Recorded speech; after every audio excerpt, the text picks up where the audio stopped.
Women's fashion drastically changed after World War I, for the everyday importance of women's roles in society were increasing. Women's opinions and rights were now more important than ever before. According to an article titled Fashion in the 1920s, social lives after the war were more relaxed and optimistic, which changed the roles of women in society, allowing women to vote and work.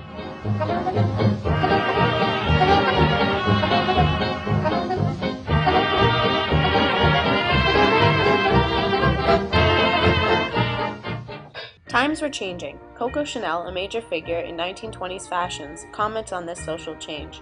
Fashion is not something that exists in dresses only. Fashion is in the sky, in the street. Fashion has to do with ideas, the way we live, what is happening. Women of the 1920s were persistent on displaying their newly prominent roles in society, and through the bold and often forward fashions they wore, they were able to do this. Prior to the 1920s, women's fashion was extremely conservative. Exposing the slightest amount of skin was seen as scandalous and risque. According to the article 1920s Fashion and Clothing of the 20s, comfort became a new category in the clothing world. It is not only important to dress to the nines, but to feel comfortable doing it. Coco Chanel said, "Fashion has become a joke. The designers have forgotten that they are women inside the dresses. Most women dress for men and want to be admired, but they must also be able to move, to get into a car without bursting their seams. Clothes must have a natural shape." Floor-length dresses, corsets, and complete coverage were things of the past. The new emerging women of the 1920s were known as the flapper. The typical flapper wore knee-length skirts and dresses with tassels, hence the name flapper, bold makeup, and close-cut, short hairstyles. Flappers' clothing reflected their relaxed attitudes towards alcohol, drugs, and sex.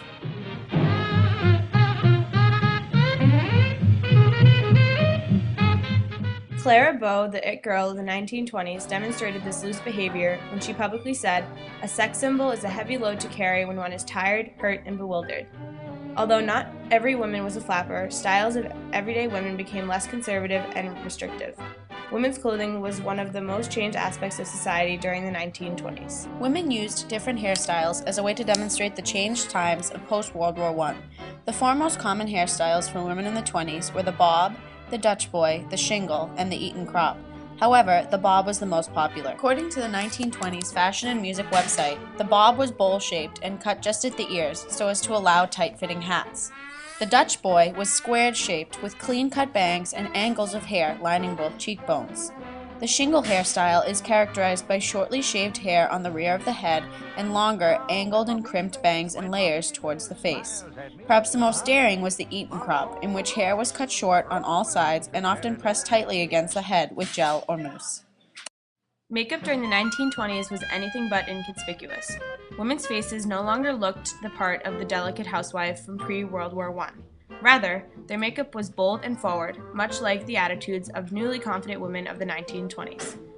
According to the 1920s makeup guide, women used ashen, ivory, or cream tone powders as a base, accompanied by bright rose, raspberry, or plum blush to make the women seem rosy and cheerful. Eyes were exaggerated using eyeliner at each edge of the eye and to emphasize the eyebrows.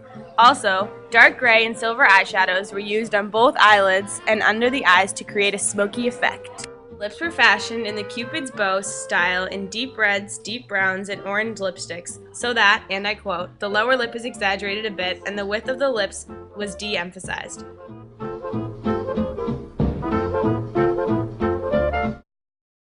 Fashion of the 1920s set the stage for fashion of the future. After the passing of World War I, women saw the booming economy, the recent women's suffrage movements, and rising opportunities for female employment as a gateway to more risque fashions, and as a way to represent themselves in society. Gone were the long dresses, restrictive underwear, and unbecoming trends. Women of the 1920s used fashion to express the changed societal morals, such as openly drinking, smoking, talking of sex, shortening hemlines, and being known as individuals. Women of the 1920s closely reflect the attitudes of women in today's society. Women fashion their outfits according to what they may be doing or where they are from. For example, women from the North wear casual clothing, as opposed to women in the South who put on their Sunday best every time they walk out the door. The women of the 1920s allowed future generations of women to style themselves based on the societal and economic changes in society.